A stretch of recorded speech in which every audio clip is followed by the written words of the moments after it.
বোলে হৰি ৰাম দাড়ি নকটাকে বোলে ভাওনা কৰিবলৈ যাম।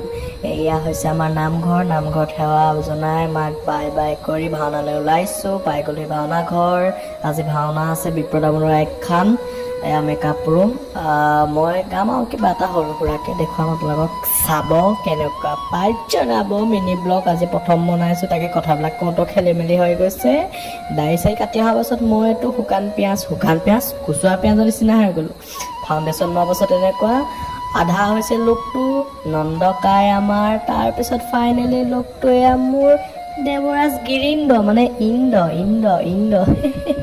বহুত দিনৰ মূৰত ভাওনা ক'বলৈ ওলাইছোঁ, কিবা কিবি ওলাই গৈছে আৰু। ভাওনা আৰম্ভ হ'ল ৰাইজ। এয়া আমাৰ নন্দদা ওলাইছে, আজি বিপ্ৰ লৈছে। তাৰপিছত লাগি গ'ল এখন ভীষণ যুদ্ধ। মইতো দেখি অবাক লাগি গ'লোঁ, মইতো ভয় খাই গ'লোঁ। ভাওনা তেনেদৰে শেষ। মই বোলো ঘৰ মই আজিলৈ বাই বাই, শুভ ৰাত্ৰি।